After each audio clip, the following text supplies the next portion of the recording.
Hey, the recording has begun. Good afternoon. My name is Todd Albert. I am the Public Records Advocate and a member of the Public Records Advisory Council. Mark Landauer, our chair, is currently out of the office and has asked Emily Harris, the vice chair, to chair today's meeting. Unfortunately, she is currently unavailable, but will hopefully join us as soon as she can resolve certain tech issues that she's experiencing, and has asked me to chair the meeting in the meantime.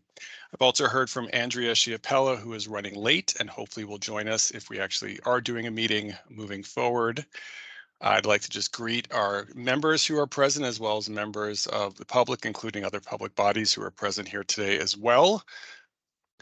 Why don't we start with polling the members and seeing what you'd like to do? There are some items in our agenda that we can discuss, although not approve. We also have Stephanie Clark from State Archives to discuss the Secretary of State's legislative concept, or actually bill, that is now pending before the legislature. And we have someone here from DAS IT to explain to us how providing state-issued email addresses to non-state employee members of the council would work and why that's important. So having said all that, Scott, PK, Steve, share your thoughts on what you'd like to do today.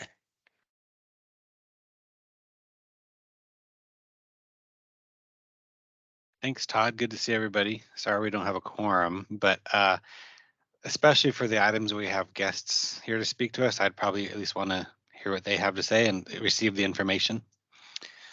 Realizing we might not be able to vote on whether or not we're coming back from virtual meetings anytime soon, but other things we can at least receive information on. It'd be my inclination. Fair, thank you. Steve or PK? Yeah, I'd agree. The information that our guests have to share will be useful for us and will be recorded for those who miss it. All right. This is PK. I agree. Forgive my lack of camera. I'm having some bandwidth issues myself, but I agree that we should hear what we can hear. And if we have a quorum later, that's great. If not, it's still time well spent. Sounds good. Thank you. So we'll just dive right in. Looking at our agenda, obviously we cannot approve today's agenda.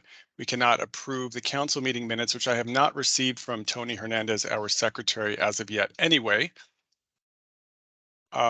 Taking a little liberty with the agenda as it currently exists, since we can't vote on it, I'd like to move Daniel Zink from DAS IT up to have him speak next. So since he's here with us today, and I don't want to keep him in the meeting longer than need be, followed by Stephanie Clark. Shasta's joined us. Good afternoon, Shasta. I was just letting everyone know we don't have a quorum, but we're proceeding because since we have two guests, we are proceeding with receiving information about certain items on the agenda, and then we'll share the recording with members who are not here and figure out what to do next offline. So Daniel, if you'll just bear with me for a minute, I just also wanted to share with the members present that Tyler Jansen is no longer with the Association of Oregon Counties and therefore has departed from the PRAC as well. The outgoing administration and the governor's office is aware of that and will relay that information to the incoming administration in the hopes that they're able to nominate a replacement and get them confirmed as soon as possible. So we will be permanently down one member until that occurs. And also, of course, we are no longer have the benefit of having Rep. Power on the committee as well, as she is no longer in the legislature. So I look forward to seeing who is appointed to represent the House as well. So I think I'll just quickly go through the agenda items I think we can work on and then start with Daniel and we'll take it from there. So let's see, sorry. I can go over the cost reform, no, sorry. I can give a status update on the council's cost reform bill that's currently known as SB 417. We will hear from Stephanie Clark on the Secretary of State's bill, which is known as HB 2112. I will give an update on the Public Records Advocates Funding Bill, which is known as SB 510. I can provide my training and mediation report on behalf of the Office of the Public Records Advisory Council. I think that might be it for today. So having said that, Daniel, thank you very much for being here. I'm looking forward to hearing what you can tell us about state issued email addresses for non-state employee council members. So welcome. Thanks for having me. Daniel Zink, Solutions Team Lead with DAS IT. And here to answer whatever questions that you have regarding enablement of email accounts for board members. DAS IT supports around 20 agencies for their technology needs, which includes DAS and then a variety of small boards and commissions, including the governor's office and PRA as of the spring this last year, something like that. So real quickly, do you want me to just give a, I'll keep going. Well, yeah, because I was going to say, so the members who need email addresses will not be receiving devices, so we need to know how it would work for them and how they'd be able to access their accounts. Sure. We have some boards that don't have any email addresses, but we do have that don't provide board members email addresses, but we do have a couple that do provide their board members email addresses. Today, we do have an option for enabling email addresses without a physical laptop due to something that we call a YubiKey. These little keys right here. We can provide email services where you fundamentally plug this little key into your computer when you need to go check webmail and access board-related materials. This helps us provide services so that board members don't have to have a cell phone or a laptop, that you would be able to open up webmail and check your board-related materials. Due to state policy, we do have to have some kind of multi-factor authentication, and this little key works as your multi-factor authentication to keep your account safe and secure. That's great. And perhaps you're preaching to the choir here, but do you have an opinion as to why it's important for people doing state business to have state issued email addresses? Absolutely. So we do the public records requests for DAS and the governor's office and all of our client agencies. So we do have to generate material off and on. While I am not a public records person, I'm an IT person. I did have been blessed with the knowledge of cases such as Nike versus the city of Beaverton back in the early 2000s, and am aware that as public stewards that we do increase our liability if we have state materials using our personal devices, which is why as an employee, I have to have a very firm barrier and not put public materials onto my personal devices.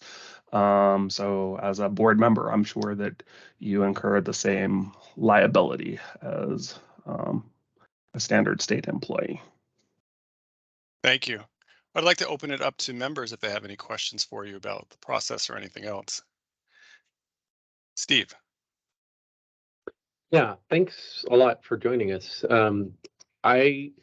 Can you walk us through what it would look like if I just want to sit down and check my email? I've got my laptop here hooked up to, this is my company issued laptop and separate monitor. It's a Mac and it's got the latest plugins. Only those little kind of oval shaped plugins for USB. How would that work for me, for example? So I have two right here. I have two USBs. The little USB-C is the other one so we have this too. So I would plug it in. I'd go to a web page that would get you to webmail. I would type in my email address that I'm using. It would ask me how I'm wanting to log in. There's an option that it would say key, and I'd type in the key. Hit the key button. It would ask me for a PIN. And I'd put the PIN in. I'd type the PIN in. That's functionally your password. And then there's a little thing that you have to touch right there on this key, and you touch that key and then it lets you in. You'd have to jump through a little bit of a hoop there each time that you're wanting to check your mail, but that's fundamentally what you'd be doing. And then you would be logged in. That you're going to stay logged in for, I believe, 24 hours until you'd have to do it again. Right. And this PIN that I'm entering, that's something that I can make up. It can be something I remember. Or does it have to be? Okay. Yep. It's a pin that's actually in the device. So these are really cute little keys. One of these is actually my personal key. I've used them for years. And then one's my work key. And if you lost that key, and somebody picked it up and plugged it into their computer and figured out that this was somehow attached to the state, and they tried to log in, they can put in a pin 10 times. And then after 10 times, this key wipes itself. It's all gone. So it's just a little pin inside. It's a value that's a shared secret inside the key itself. And did you say that the pin doesn't expire? I can keep the same one over time. Yep, Great. It persists. Great. And in terms of like if I need to or want to save files like attachments to my machine, is that allowable? Is that doable? That's that blood-brain barrier of state materials on your personal device. You do open yourself up to liability when you start putting materials onto your PC. You can attach the when you get an email address today, you get the full Office suite. So you would have like OneDrive and storage space to store your stuff out there, so you could access it. But I would caution against saving and working on materials just on your desktop. So you're saying beyond email, we would also be getting access to like a network account, for a state network account, where we could run Microsoft applications, or is that not the case?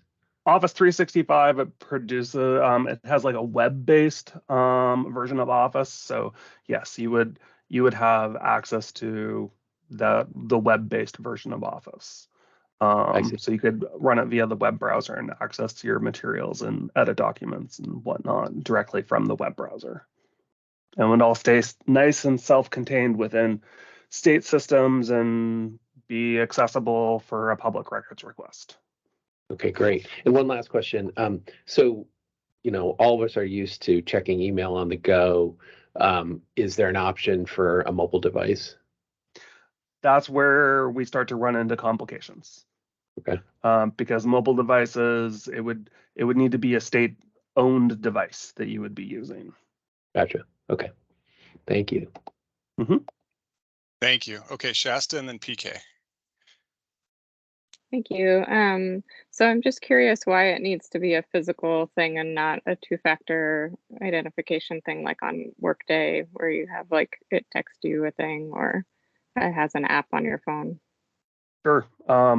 There's options associated with that. Unfortunately, our options are we have to have something that's owned by the state. So it's a key here or a cell phone, one of those. The USB key, that's the low cost option. Low cost as in DAS IT has baked it into our process, and we just provide them when requested. And just to butt in, anything we do will cost money, and it'll come out of the Office of the Public Records Advocate's budget. So this is definitely something we need to debate and decide if this is a cost that we want to assert or not. That's why it's good to get this information. Thank you.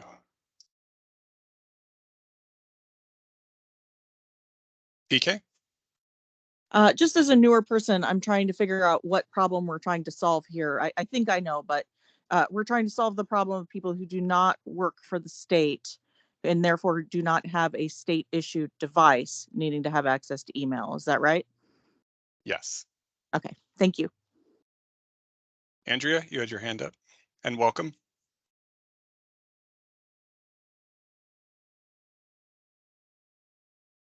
Thank you. Sorry, that took a minute. I was just wondering, so is this for particularly just the board? Like if I already have a state account, is this in addition to, I guess it's not a board, a council. So are these two separate and distinct accounts, or if you already have a state account, would it kind of be merged? Like what exactly are we looking at? Yeah, Daniel, you could correct me if I'm wrong, but I was thinking this is just for non-state employee members, since I believe our state email addresses for our normal jobs or day jobs is already, part of the state system and accessible. Like, for instance, I wasn't thinking I would be getting an email address other than the one from my office, but Daniel, I'd love to hear what you have to say about that. it's whatever you need it to be. Fundamentally, Andrea, because you work for DAS, if you wanted one of these, you just go and let us know. But yes, I would assume that this would be for the, for your, to self-contain your board, or, just ensure that everybody that doesn't already have a state issued device, that then they have access. And I I guess guess I that's could something we see- as a board, oh, sorry, I was going to say maybe that's something we have to discuss as well. I was just gonna say, I could see a distinct purpose for keeping everything kind of in this bubble, especially for public records purposes, but my 2 cents. Shasta? Yeah, I think that this is mostly just for those of us on the board who don't already have state issued devices and don't, we're just having to use like a Gmail account for the state business. And as a public records advisory body, we should probably be, kind of practicing what we preach, and also kind of trying out solutions that other boards that don't have state employees on them could use. So that's kind of what I feel like we're doing here. I'm curious how much each of those keys cost. So each of these keys are roughly $50, but we actually did a subscription service, so that we're paying a lower than $50 annual fee, that we're provided the keys, plus then keys for loss, and employees departures, etc. Fundamentally, we bought a whole bunch for the Workday MFA project, assuming that we would have a larger amount of demand. So again, we baked them into our rates and process. So if PRA said that they needed 10 keys today, that's not a problem. The cost that you need to be cognizant of is the licensing costs associated with Microsoft 365, and that's where the cost is really associated. That's the elephant share of the So cost. kind of given, what I just said about, if we could be modeling like some kind of pilot program, and then it would go like whatever we do would be the recommendation for other boards where there are citizens serving on those boards to have these kinds of keys. Do you have any idea like how much that would cost across the state? No, but Yeah. I'm sure that those numbers could be created. Yeah. We could figure out what that delta is. Yeah, Daniel, isn't the cost for the license per user like into the at least couple $100s? Yes, it is. A year? Right. So if we're talking even about like 5 members on the board who need UB keys and licenses, we're talking at least $1,200 or so out of the office's budget for that to start. Not that I'm opposed to that, but we just need to keep that in mind and figuring out what we want to do.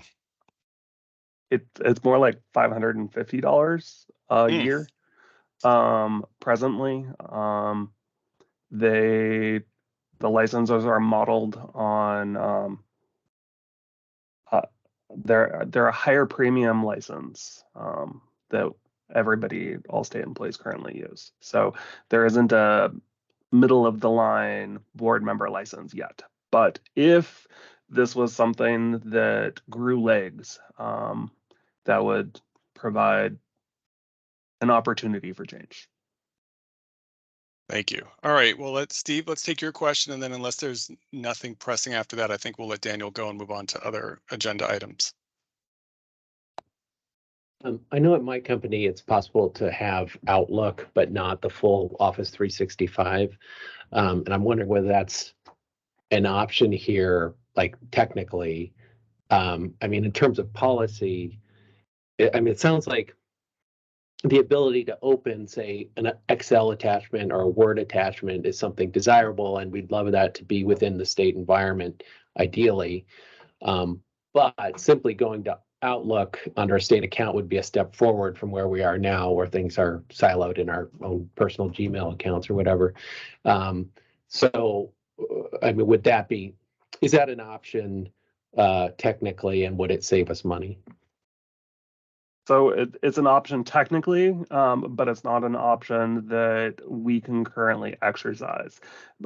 We can bring this back to our upstream provider and try to figure out a solution, some kind of middle line license that provides Exchange and MFA without Office 365. But today, it's not an option.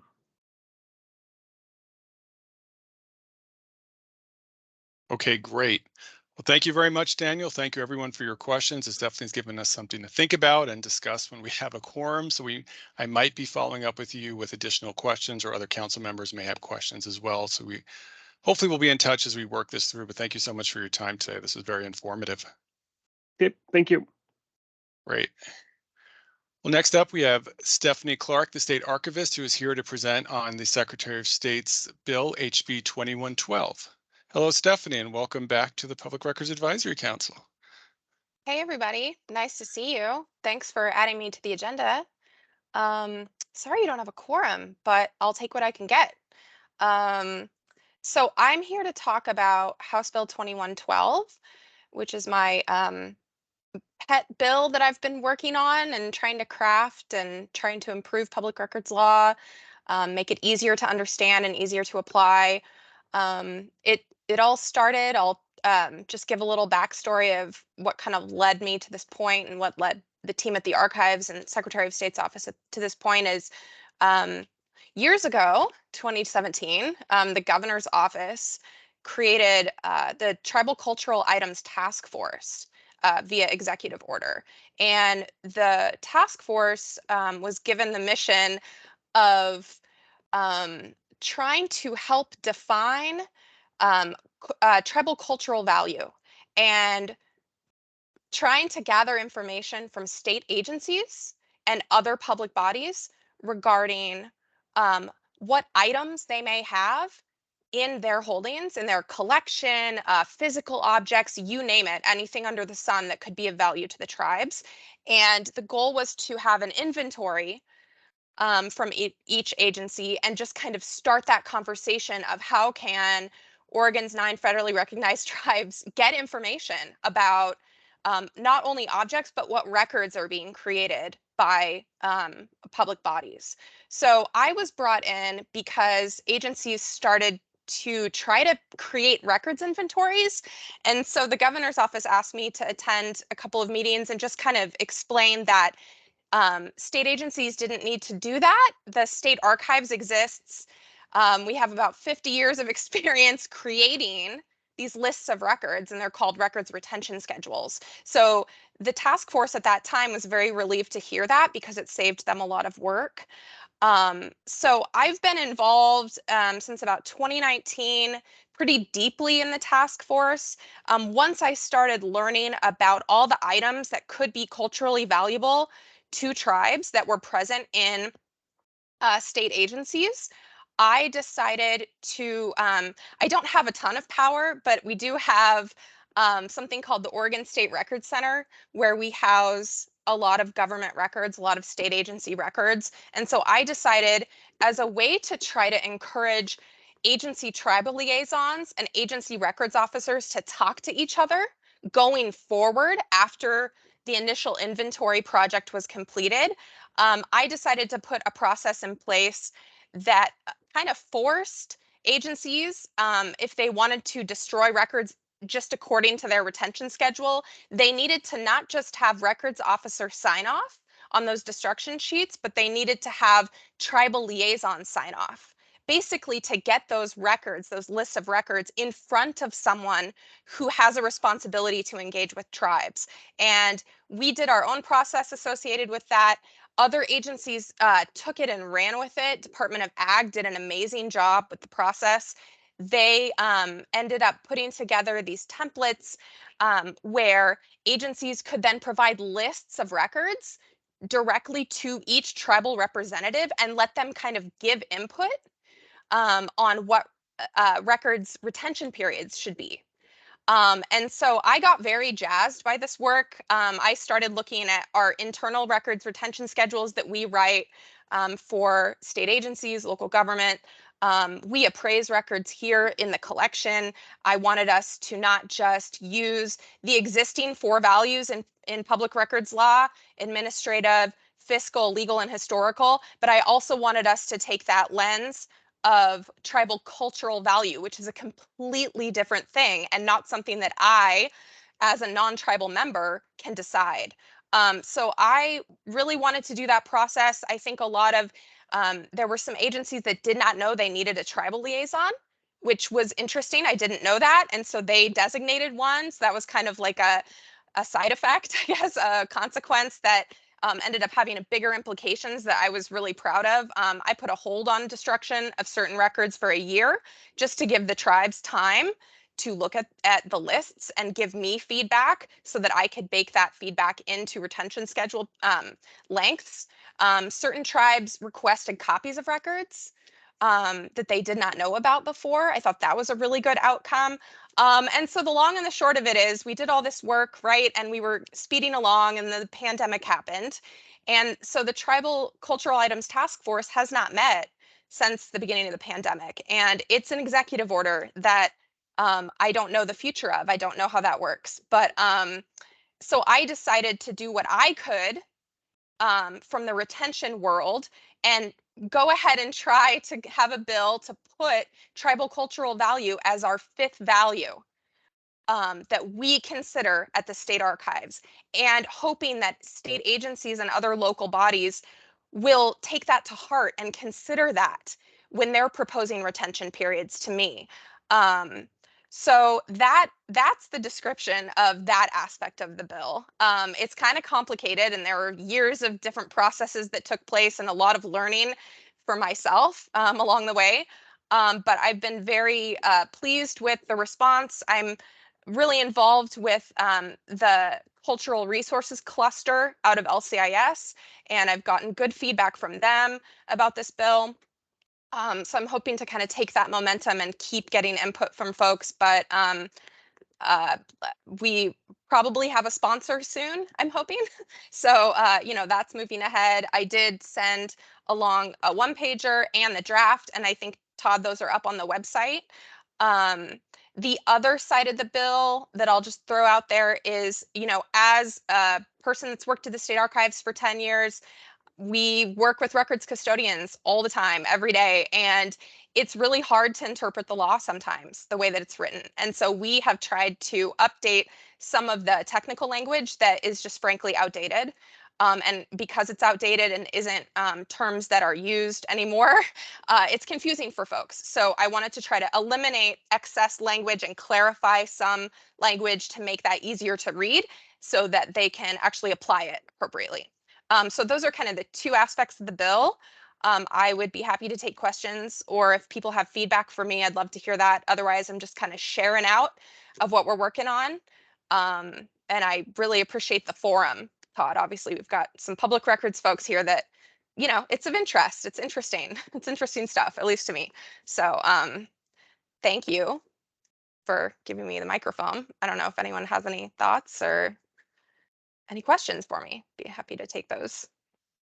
Thank you, Stephanie. HB 2112 is posted on the PRAC's page along with the 1-pager you provided, the updated version. So that is there for everyone's review. Oh, it looks like you got at least a couple questions from members. Shasta, I thought you had your hand up. Did it go back down? I was just going to ask what the number was, and you answered that. Yep. Go me. Well, Scott, go ahead, please.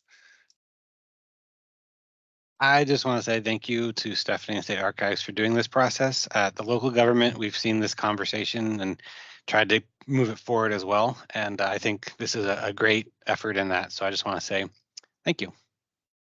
Thank you so much, Scott. It's very nice.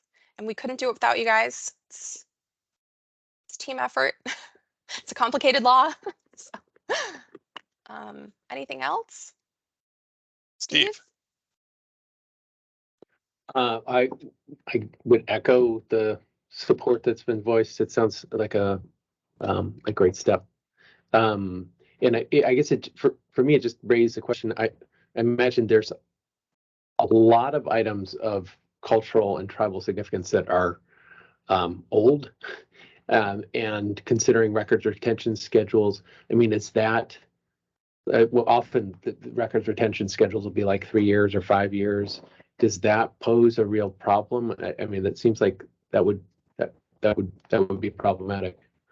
In my experience, looking over what has kind of come up and what people are most interested in is some of the natural resource agencies, as you can imagine, anything dealing with our natural resources here in Oregon, land, water, all of that stuff. Those are longer retention periods, so I'm not as concerned.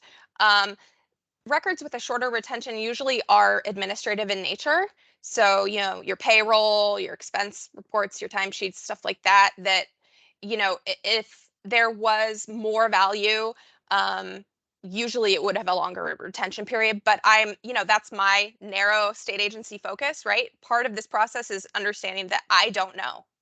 I don't know what's culturally valuable. So that's why I want to keep this, you know, as a completely open dialogue where I'm getting that feedback and I'm getting those connections, whether it's to me directly or through state agencies that are dealing with those requests. But I'm open to it. I haven't turned down a request yet to change a retention period. So I'm very open.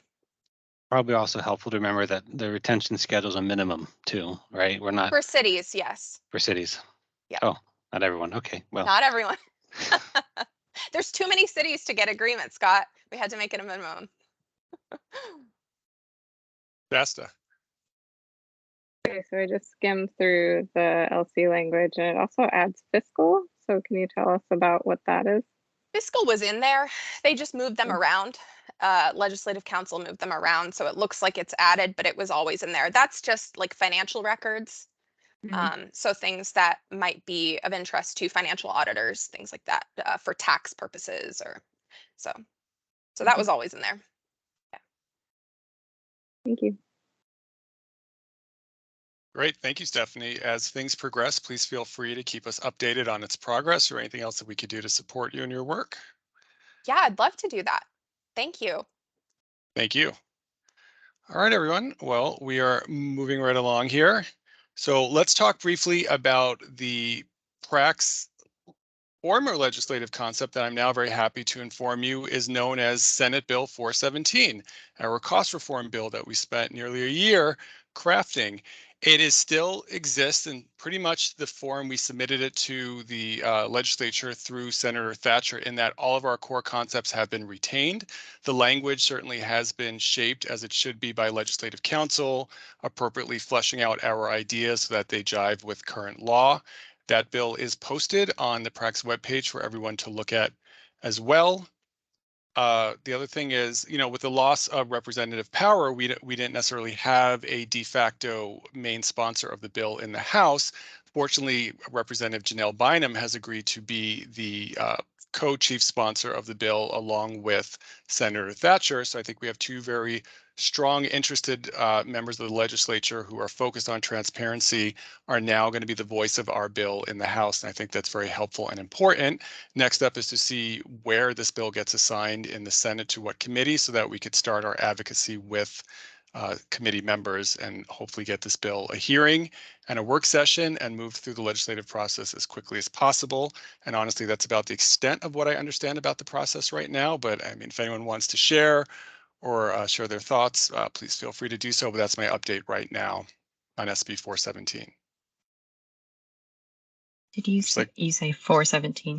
Yes, SB 417. You know what? I'll put the link to it in the chat so everyone can take a look at it if they want. Just give me 1 second. Wasn't that LC 1828 that was posted on the website? So I just it is, yeah. And so that's still the heading for it because I don't have the actual SB version of it yet, but it is it's the form that it's in as an LC on our website is the SB form of the bill. The language hasn't changed from its current form in the legislative concept that is on the website, but I will drop the link. I just did because I was looking at it anyway. So. Oh, sorry. Thanks. Well, there it is twice. Yeah, so you know, I think everyone should track this bill, be prepared to testify as members of the council in your individual capacities if you're interested, and I certainly will be out there advocating for the bill as well. think that's all there is to share on that. Unless anyone else has any questions or comments. Steve? I guess this will be in the bill form, but do you know anything about the what is it called? The relating to and the I think at one point we discussed having it say at the request of the Oregon Public Records Advisory Council. Do you know what those will be at the top of the page? We can go back to the bill. I mean, there is a relating to clause in the LC version that is on the website. I don't know if that is subject to change. I don't think so. I believe Miles Cameron is in the meeting if we want to drag him in, if he's able to offer an opinion or any insight. He's welcome to share it. The relating to clauses can't change. So the relating to clause when it's dropped will be the relating to clause it must stay with through the entire session. So assuming that that is the version that was dropped, that relating to clause, and I don't know that answer, that is the relating to clause that will be on the bill. And that's relating to public records fees. I guess that's the first sentence of the bill for an act. Yes. The amending portion, everything after that semicolon, the amending these sections, that can change. It's just that simple before the semicolon that can't change. Got it. And we had talked about whether it would say at the request of the Oregon Public Records Advisory Council. Do you know whether that will happen in the way that we've submitted it? I don't know how it was dropped at the desk. I know we have our organizational session Monday, and then the session starts the following Tuesday. I'm not sure when the public gets to see the bills, because that's when we'll find out. I suspect it's Monday, and then we'll be able to see what it says. I suspect I will see later today or tomorrow, but I can't publicly release that version. But usually, I think that there was a rule change that required, and I'm trying to think back. I think there was a rule change that required if you submit a bill on the behalf of someone else, you have to put that in the line on the bill paperwork that goes to the parliamentarian, and that ends up on the bill. But I'm not sure how this process is working right now. I'm not into that portion of it.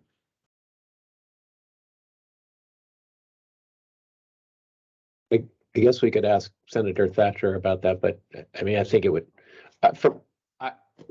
it seems to me like that would be, I don't know, it might help to indicate that, you know, this is coming from this nonpartisan, you know, body of stakeholders.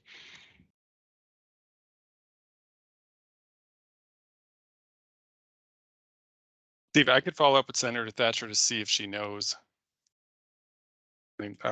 Share the answer with the council. That'd be awesome. Thank you. Great. Thank you, everybody. Anything else regarding SB 417?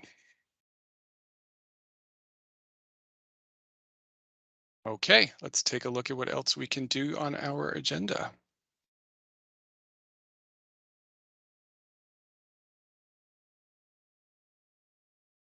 Okay. Well, I could talk briefly about what is now known as Senate Bill 510, which is the funding bill for the Office of the Public Records Advocate. I've been going through my own education process about what it takes to request your own budget from the legislature. Since the inception of this office, our budget has been held, administrated, and asked for by DAS's Chief Operations Office. And so in this coming session, it'll be the first time the office as an independent state agency has the ability to go before the legislature and ask for its own funding. Part of that is trying to determine how the office will be funded. And of course, you know, a lot of the early work of this office and the council was wrapped up in securing an advocate and securing independence for this office in a way that it can do its work without concern about undue political interference. And so those thoughts and concerns filtered into trying to determine the best funding model for this office as well. And so, as I might have previously mentioned, in consultation with our budget advisors at DAS, we have decided to request a hybrid funding model where 75% of the office's funding will come through assessments of state agencies, similar to the way DAS and the Government Ethics Commission receives its funding. Now, there was the opportunity to potentially ask local governments for assessments as well to fund the office, but I think the reality on the ground is that this office exists to serve anyone doing work in the public records sphere, whether they are state or local governments and requesters in the community, but any sort of authority that this office has to compel cooperation exists only at the state level. Local governments have inconsistent funding. They come in all shapes and sizes and different levels of their own funding. And so I thought it was very important to keep the doors open to local governments to let them know that we are here to assist them even on a voluntary basis without asking them, at least now or through the coming biennium, to pay for our services. Whereas again, at the state level, we're a state agency, we could compel agencies in the executive branch into formal mediation. It made more sense to seek funding directly through those agencies, and with an assessment model of any amount, that money is essentially protected to some extent from political headwinds and any chance of that money going up or down, I think, in a large way based on the status of the economy and anything else that might be going on. 25% of the funding will come from the general fund, keeping us in line with most other state agencies, and that still provides the legislature with a way to weigh in on the work of the office and let its wishes and concerns be known about the work we're doing, because of now, of course, the advocate is no longer subject to Senate confirmation, is appointed by the council, and so exists outside of the process that was initially envisioned for oversight of this office. And so that, seems like sort of the best of all worlds. No approach is perfect. This bill still has to get through in companionship with the budget we are asking for, but that's the model that we are pursuing at this time. So if you have any questions, please let me know. I'll try to answer them or get you answers if I don't know them now.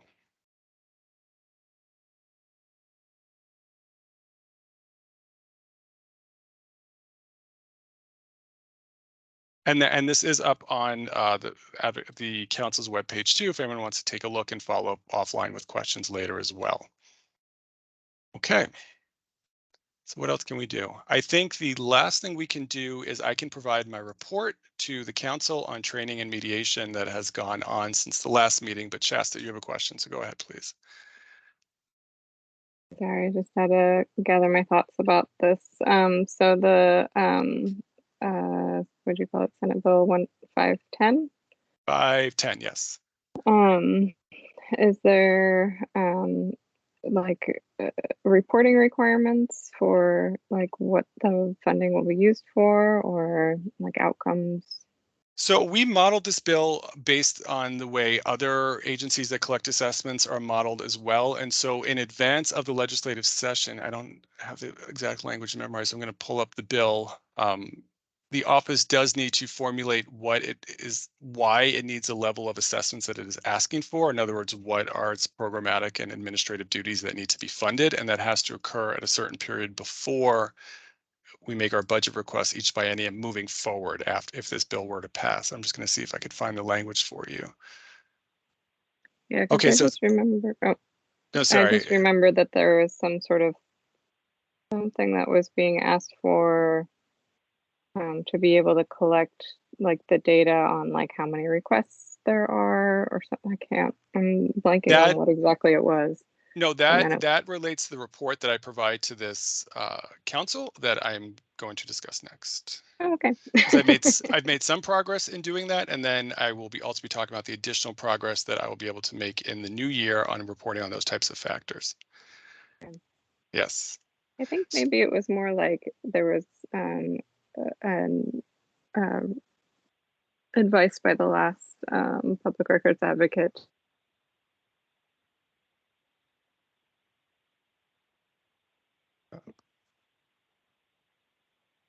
Hey Shasta, you're frozen if you can hear us. She froze for me too. We'll give her a minute. Oh, you're back. Did I bug out? You did, unfortunately. Okay. Yeah, so I think I'm thinking of something else that was more at the agency level of requiring, kind of getting a sense of how many records requests agencies were fielding. So I think I'm Yes. thinking something else. No, but that is the thing. The council initially did a survey in 2018 of a select number of public bodies at the state and local level regarding their public records practices in the previous year. And then we did have a bill pending in the legislative session to try to create a reporting requirement for state agencies also about their public records practices over a given period. Unfortunately, that bill did not make it out of the second house before the session ended prematurely, and we haven't resubmitted a reporting requirement bill since then. Okay. Sorry, you were saying about some language. Oh yeah, so to answer what I thought was initially your question, the office is required to estimate its expenses for the upcoming biennium, and we need to report that to DAS and the Legislative Fiscal Office in preparation for the biennium that will come after that and in requesting funding. We have to do that by January 1st, preceding the start of the biennium. So I suppose at this point, that'd be January 1st, 2025. And so is there any sort of like, we aim to help 100 people with this, or, you know, is there any sort of kind of projecting about how much good that money will do? Well, you know, our budget ask is tied to requesting 2 additional FTEs, in part because the requests for assistance to the office are continuing to grow every year, as I'll talk about in my report. I think there's a lot more this office can do as well, including some more holistic solutions like model policies, additional training resources on the website, being more aggressive in reaching out to affinity groups in the community and offering trainings, doing white papers and other structural analysis about the state of the public records system so that it could form the basis of future research and legislation. But really, even with the deputy, a lot of our work is still triage and putting out fires and playing catch up. And so with merely the expectation that the work will continue to grow and wanting to do more, that is sort of the thrust of why we're asking for what we're asking, which is largely keep our current funding the same, but adding 2 FTEs as well as a separate policy option package for the legislature to consider so we can do this greater amount of work too. Okay. All right. And Emily Harris, did you join us in the meeting? Yes, I'm here. Sorry. Thank you for your patience and thanks for sharing. No, you're well, welcome. And we actually now have a quorum with you present. Oh, great. You're our magic number 7. So I could, well, we're at the point where I was going to provide the advocate's report. I think it makes sense to do that, and then we can move into, well, now that you're here, actually, I suppose we could approve the agenda for the record. Okay, great. Get out of the way. Please continue sharing since you're like fully into this, and I will just participate. Thank you for stepping in. Sure, my pleasure. Okay, well, do you have a motion to approve the agenda as written and with the modifications we've already done to it? Move to approve the agenda with the modifications made to it. Thank you. Second. Second. All in favor? Aye. Aye. Aye. Aye. Any opposed? Great, the agenda is approved. Okay, so let's move into the advocate's report so we could discuss some of the issues we were just talking about. So I will share my screen and not take too much of our time, but get to the important parts, hopefully.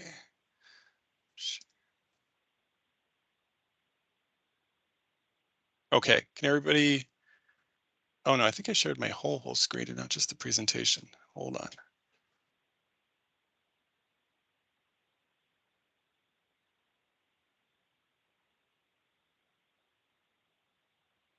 I think that is it.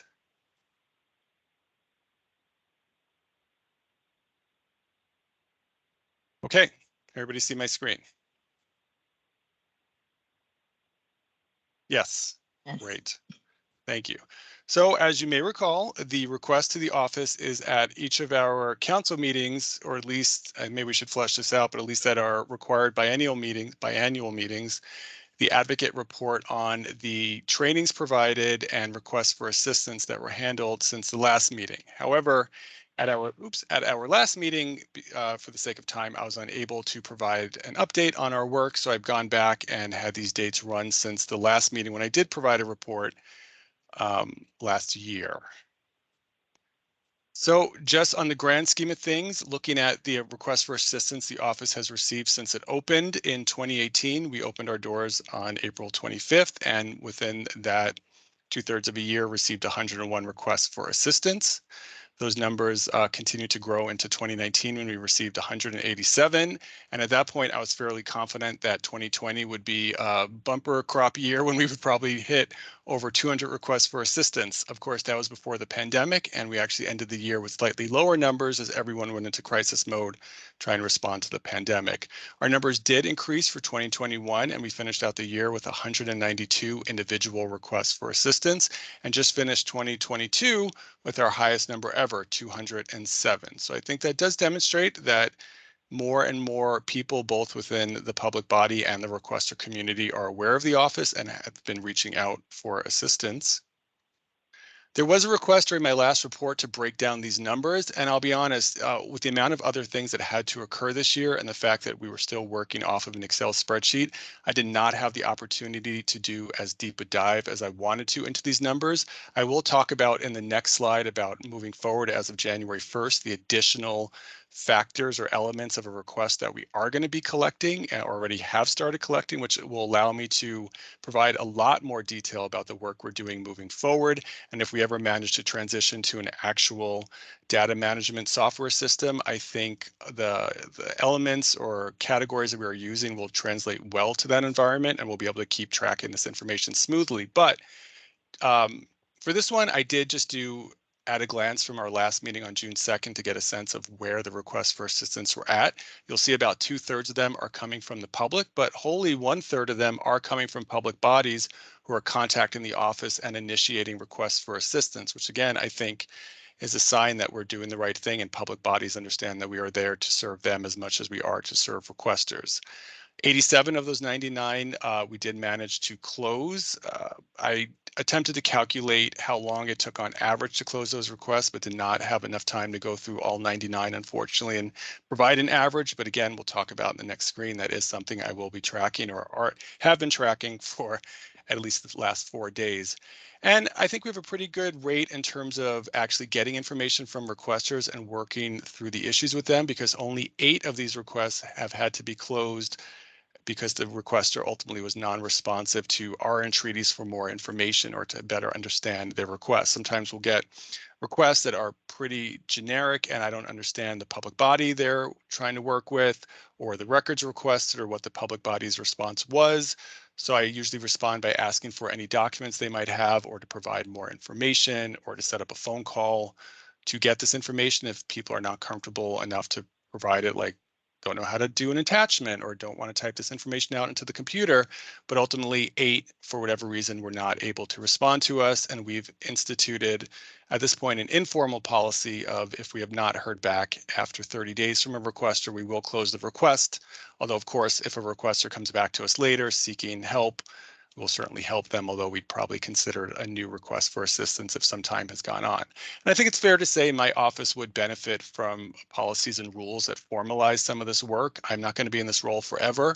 We hope to grow into a larger office that looks like other agencies. And so one of the goals for the new year is starting to draft our own rules that will codify some of our current practices so that it's standardized and anyone can go online and see how we operate, and no one will have to reinvent the wheel whenever these issues occur. And we do currently have 12 public records requests for assistance open. Some of them are we're waiting for information back from a requester or a public body. Some involve ongoing discussions between the requesters and the public bodies about their issues. And that's where we're at the moment. And if you have any questions, hold on to them for a moment, because I just want to show you the next slide of what we are going to be collecting into the new year. And then I could take questions before I move on to the training section. So I've been trying to think about what, we are an office about transparency. And so I would like to be as transparent as possible in our work. Plus, it doesn't hurt to know exactly what we've been doing and how when we are coming before this council, requesting additional funding or doing anything else that requires us to sort of show our work. And so I've been trying to think through what would be the best categories of information to capture about a public records request that demonstrates the work that we've been doing. And these are the 10 categories I've come up with. I certainly would be happy to hear any ideas any of you might have about other categories of information we might want to track as well, keeping in mind that we are still currently working out of an Excel spreadsheet. But I really do want to be as comprehensive as possible with our limited resources in tracking the life of a request for assistance. So now I'd be happy to take any questions you might have, and then we can move on to the trainings done or that are coming up by the office as well.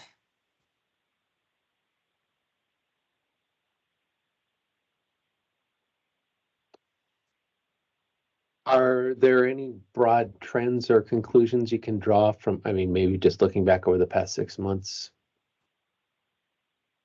I mean, anecdotally, I think we continue to see the gamut of issues related to public records. Like, think of an issue, we've probably seen it. And so, I mean, it largely focuses around fees, exemptions, timetables, and fee waivers and reductions.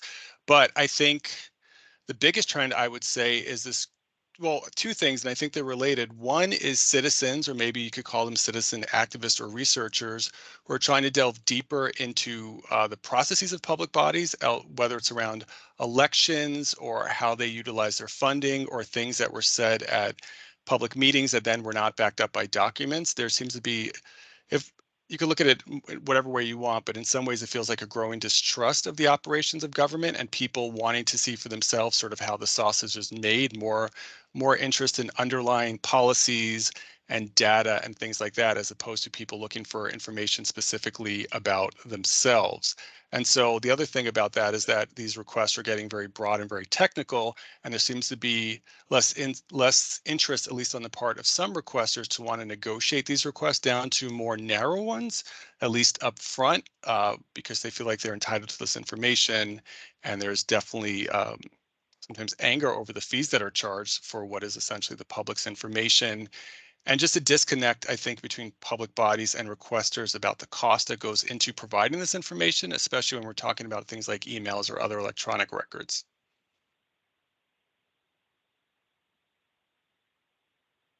Shasta?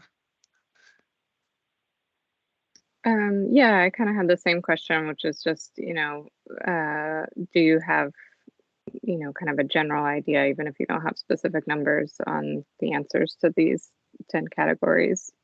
What Yeah, well, generally are we seeing?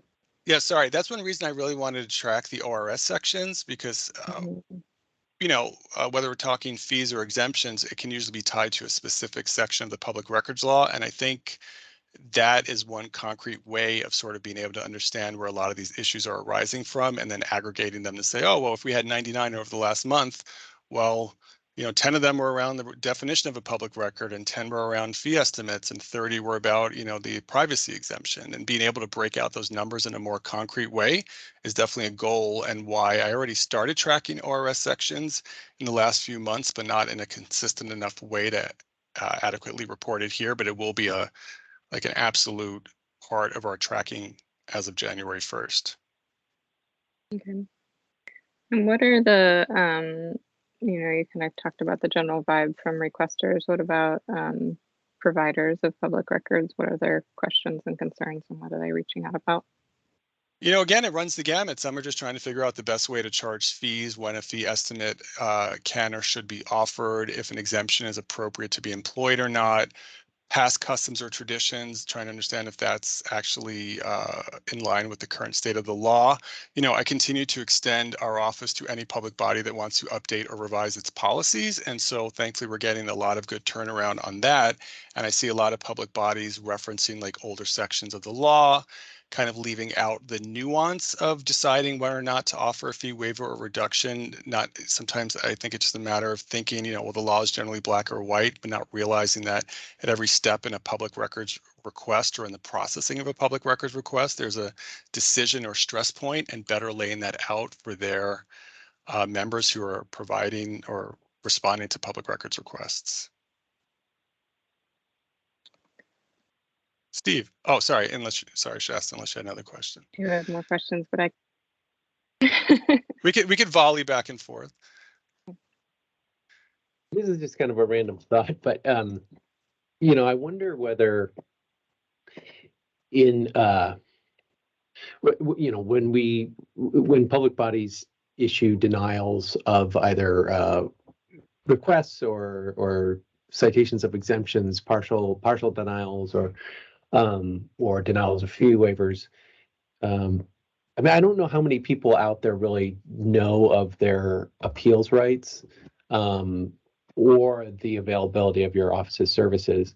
And I wonder whether you think it advisable, like if we were talking about model policies, like, would it be a good idea to tell public bodies when you issue denials, note that you have the right to appeal to your DA or the AG, or to seek facilitation from the PRA, or would that be just invite a deluge of requests that you can't really handle?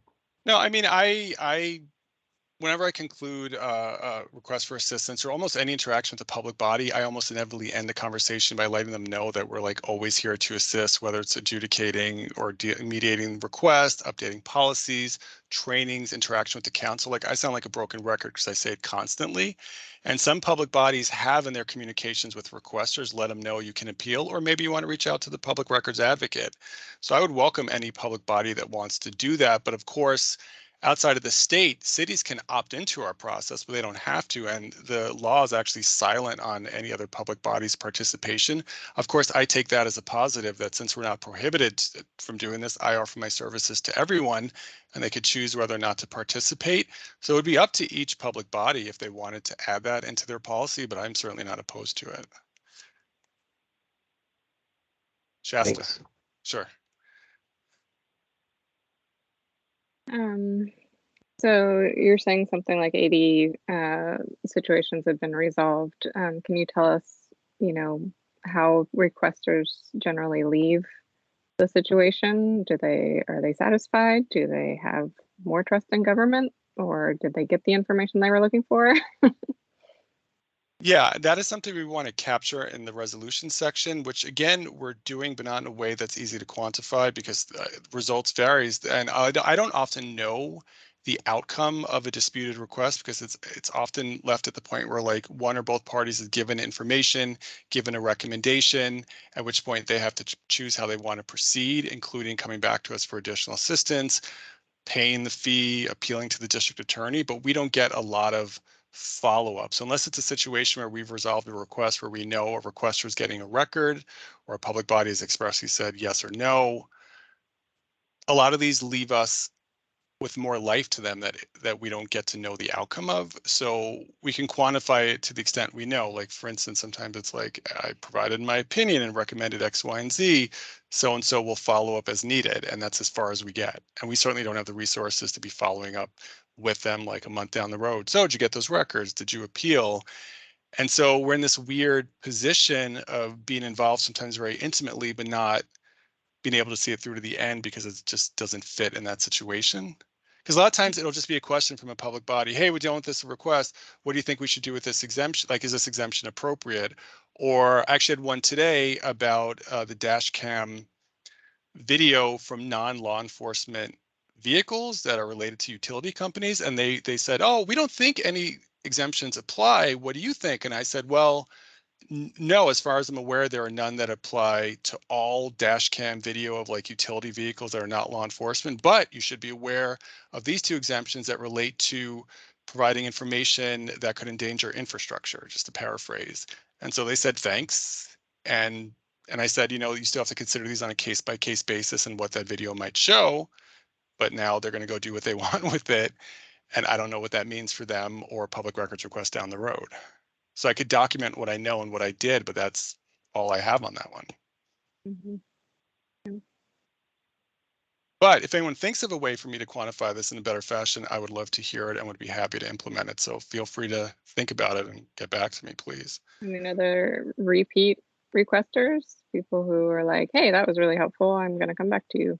Oh, absolutely. And I must say, I do see an uptick in public body requests right after a training, which shows the value of getting out into, the community, or at least amongst public employees and providing these trainings. Because I'll end a training and sometimes have like 1 to 3 emails from people who are in the training waiting for me with questions or asking me to review their policy. So yeah, getting out, doing more trainings, reaching out to the community beyond public employees is all necessary and part of our ongoing work, because it does result in more requests for assistance and certainly repeat customers too, amongst the public and public employees, including, I should say, members of the media on the public side. Yeah, that was another question I had was, how many of these are general public and how many are professional reporters?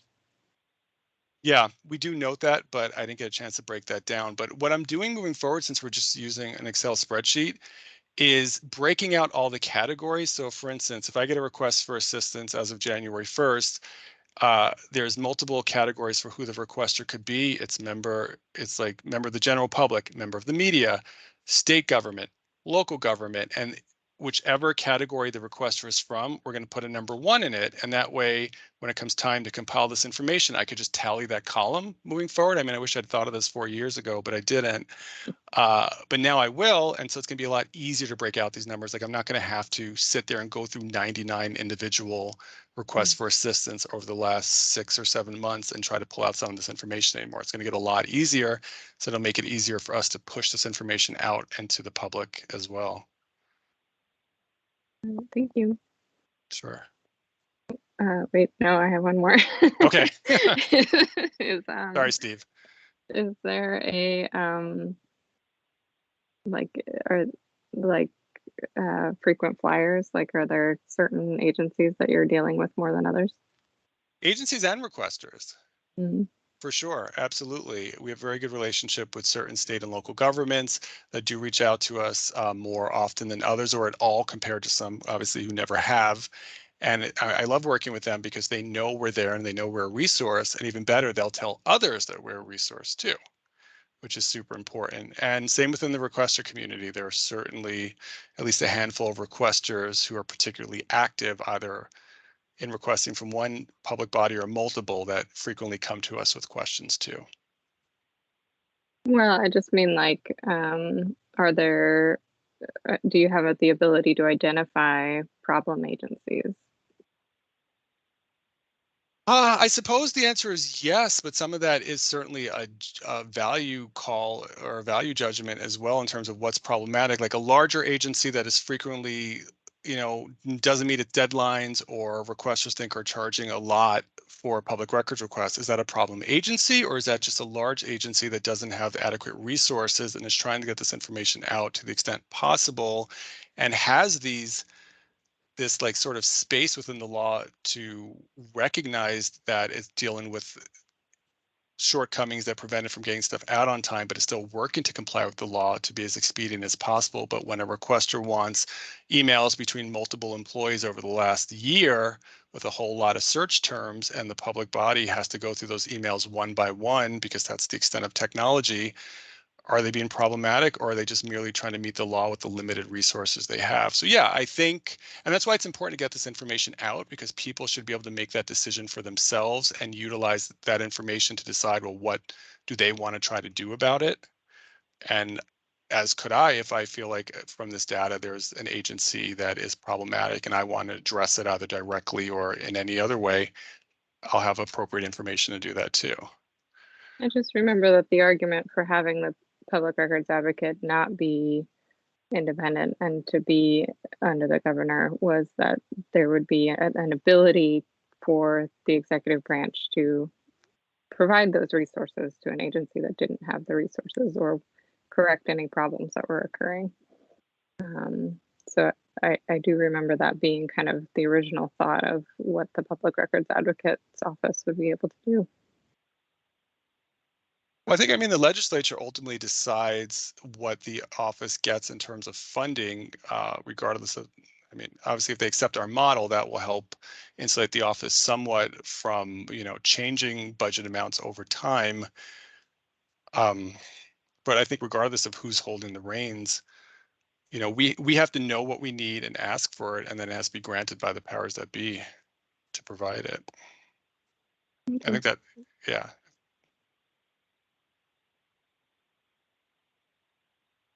Okay, if there's no more questions about the request for assistance portion, I just want to detail the trainings that have occurred and that are coming up as well. Oops, no, sorry. Okay, so since July 29th, because my prior report went through August, but then actually some early August, but then actually some additional trainings got scheduled. So this is the most up-to-date that's occurred since the last meeting. We've been able to provide trainings to 9 different public bodies. No non-public body groups have requested trainings. And again, we have another resource to go out to the community and start providing trainings or seeking out organizations that want trainings. Although if any ever contact us, I do let them know that we're available to do that.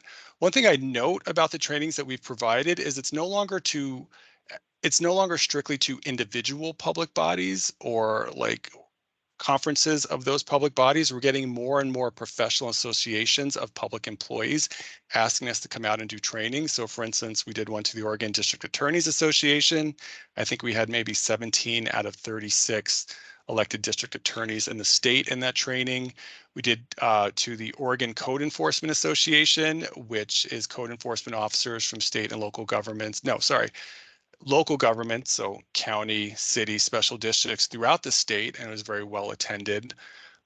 We're going to Newport in March to provide a training to the Oregon Municipal Judges Association, which is open to all. We think of them as like city courts and stuff throughout the state. And so I like that we're sort of getting to a wider swath of public employees through these trainings, and I'm hoping these types of groups continue reaching out to us and asking for trainings in addition to the one-on-one we do with particular public bodies too, because we reach more people this way. And then they take this information back to their individual employers and sometimes try to initiate change based on what they've learned from the training.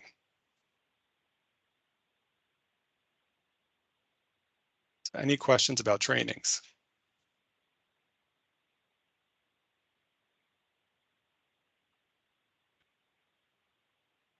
Oh, Steve, sorry, go ahead. Maybe this has come up before, but is there any opportunity to provide training as part of maybe the legislature's orientation, both for members and staff? I think I have a feeling that I asked this of Miles before, but I mean, I just wonder, I don't know who it would be that you would coordinate with, maybe legislative administration or something. I mean, this would be sort of like inviting yourself, but it seems like that would be, since they all are together for an orientation, that might be a natural place to plug yourself in. Well, as you might recall from the creation of this office, the legislature is specifically exempted from our services, not that they couldn't obviously voluntarily ask. Like I've been asked to come before specific committees to report on the PRAC's biennial report, things like that. I'm certainly available and interested in helping in any way I can. I've done legislative analysis for individual members when they contacted the office about particular bills, and like I said before, I always end those interactions with offering trainings to them, their staff, their anyone of interest within the legislature. So I would certainly welcome the opportunity to do so, but I know of course they have their own in-house people that do that, and they'd have to want us to come and talk to them. And I see the reappearance of someone who might have something to say about that. We actually have mandatory public records training for all members and staff. So they go through it already through us. Yeah, Steve, I guess you're saying you're interested in maybe us providing our spin on that. And I mean, that's what you mean. And again, you know, we're always here to assist. That's sometimes all we can do, offer our assistance. Okay, well, if there are no more questions, I think this is a great opportunity for me and for the office to make sure that our work is actually impacting, you know, the affected stakeholders in the way that it should, to get the feedback we need to continue doing this work well and to grow. I hope you're excited about the factors we'll be tracking in the new year. I think it will provide more comprehensive information and will allow me to get more into the nitty-gritty in subsequent reports. So I look forward to doing that. And again, any advice, any ideas you have, please always feel free to share them with us so we could do our best to implement them. So thank you. We'll stop sharing now. Maybe.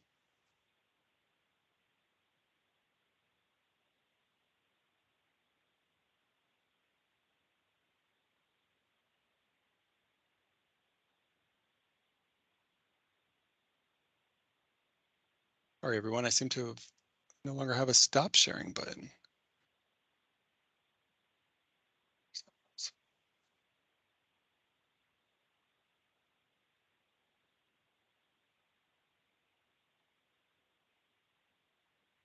That is odd.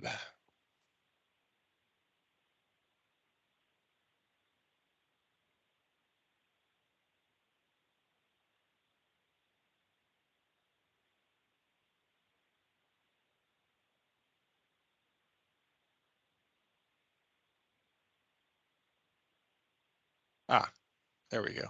Okay, I'm back. Okay, let's return to our agenda. I will note it's 3:20. This meeting is scheduled until 3:30.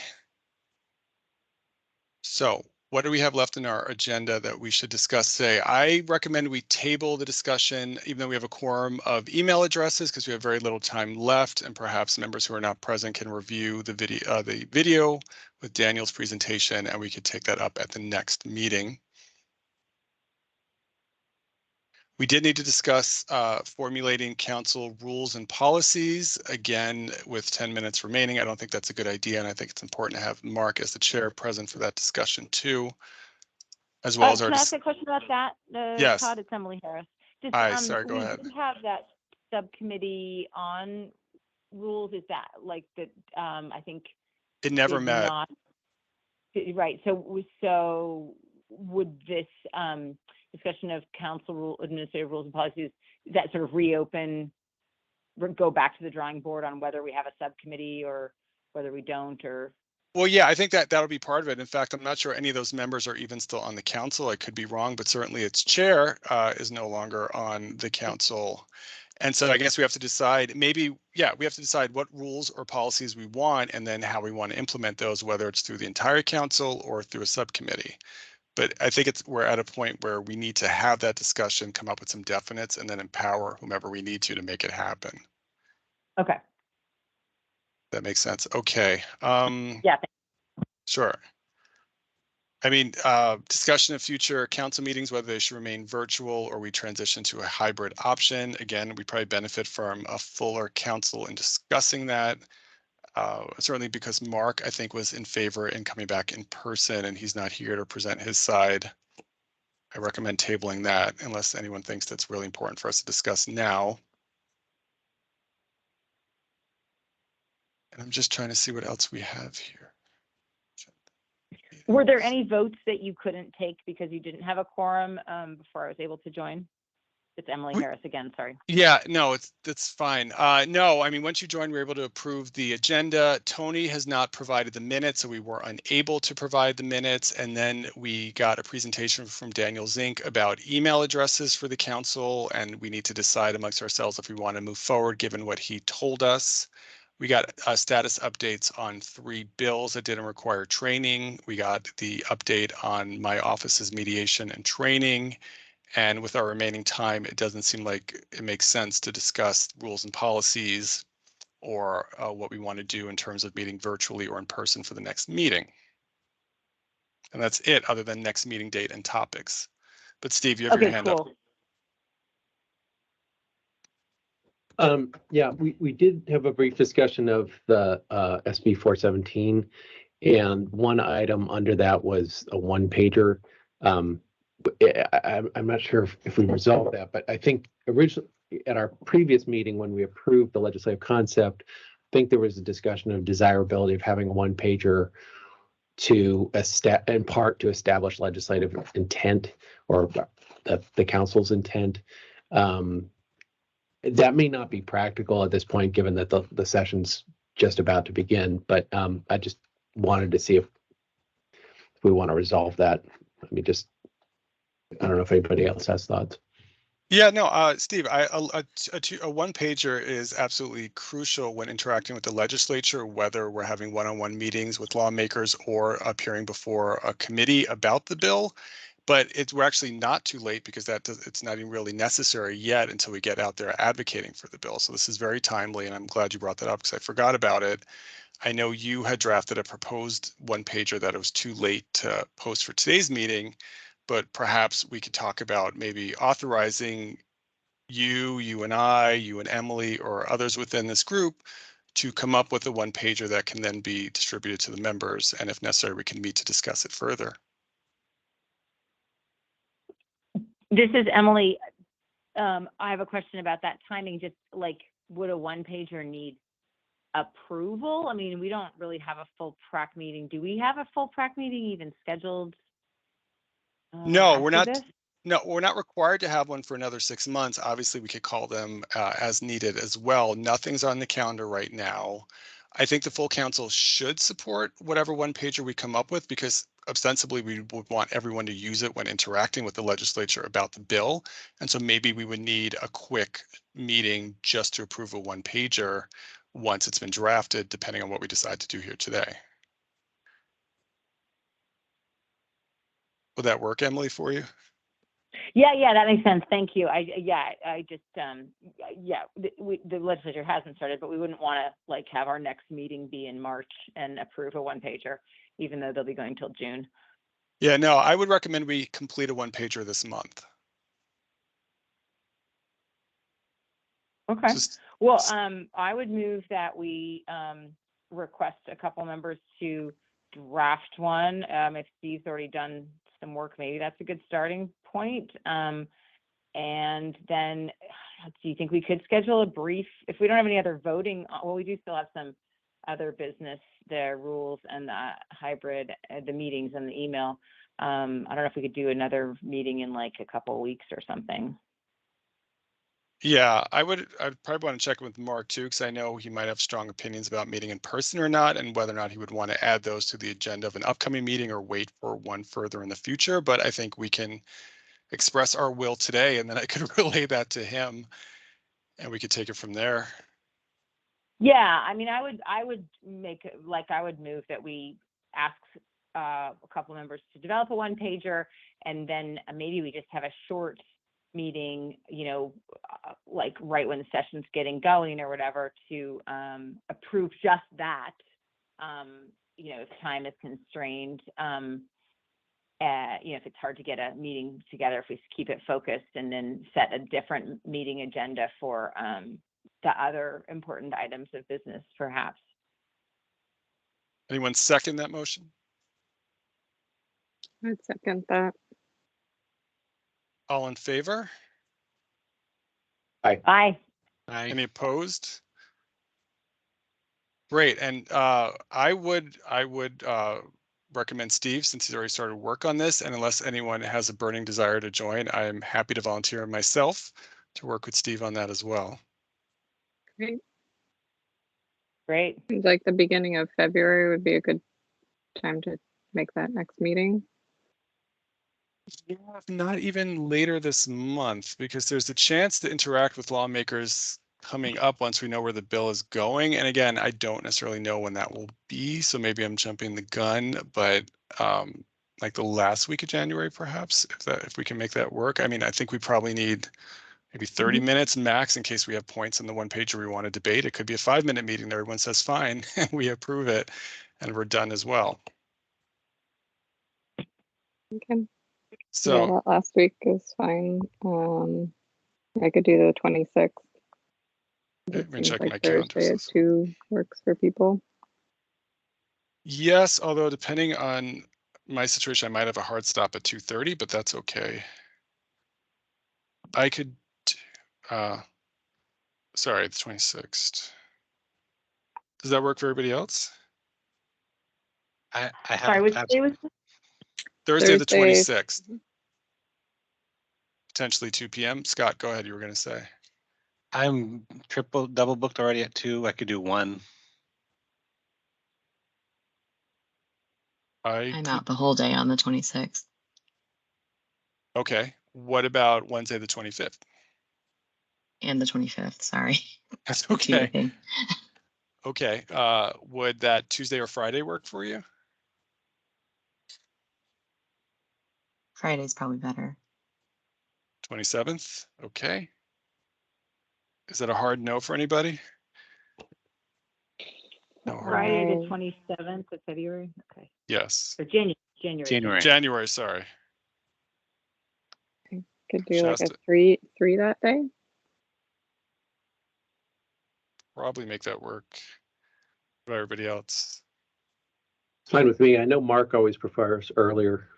Yep. On Fridays. Yeah, I will be at a field trip all day with my kids that day. So I could call in from the art museum. Well, I'd like to include everyone if possible, especially because we're barely at a quorum right now. So I'd want to make sure the state works for at least all the members that are here now. What about Monday, the 23rd? I can't do anything past 2:30 though that day. I have a meeting at 2, but I could do pretty much any time other than 2 to 3. 1 p.m. I can't guarantee it. That is my first day on a new job, and I have no idea what they have in store. But I'm afraid it's all day trainings. Oh no, and congrats. Yeah. But I'm not sure. I mean, I don't know. They'll probably have a lunch break. I could say I have a pre-appointment. I don't know. Tentatively, I could do. We could pencil it in if that works for everybody else. January 23rd at 1 p.m. Sure. Do a half hour then. Yeah, and I'll schedule it for a half hour, and then again, maybe we won't even need that much time. Steve. Sorry, I know we're running over, but I'm just wondering whether we're not really going to have a chance to vet this with we'll have a chance to send out whatever document it is before the meeting, but to pre-vet it, I wonder if we want to pick up one additional person to join you and me, Todd, who might have a different perspective. And I'm wondering if there's somebody from government. I know I'm looking at Scott, but there's also on the line, I think we have our new DAS member. I don't know if anybody is willing to also take a look at what we're circulating.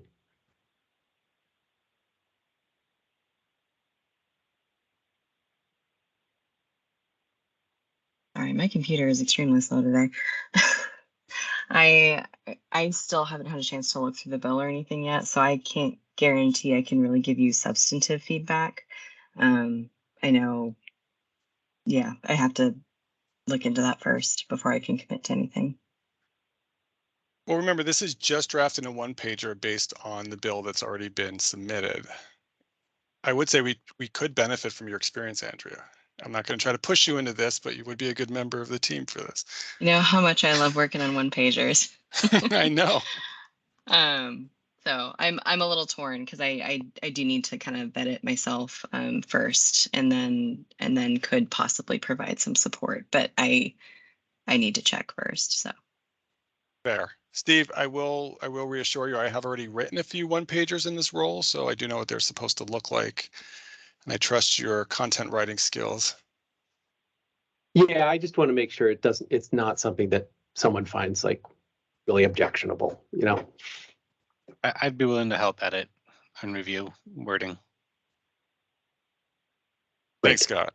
So Thanks. the three of us will create a final product, and let's try to get it to the council at least a week before, so everyone has time to review it, offer their save their comments. Or so let's do this. So everyone, review it as soon as you get it. Send your comments to me directly. I'll compile those into one document, or at least I'll have them available so we can go through them at the meeting and come up with a final product. Great. Okay, we are 3 minutes over. I do feel like we should probably see if there's any members of the public who want to make any quick commentary because we haven't had an opportunity to do that during this meeting. And then for those who could stay, please do so to hear any commentary, and then we will adjourn from there. So are there any members of the public on the meeting, including our fellow public employees, who would like to offer any comments? If you do, please keep your comments to 2 minutes apiece, given that we are already over schedule. Raise your hand virtually or just let us know you're here.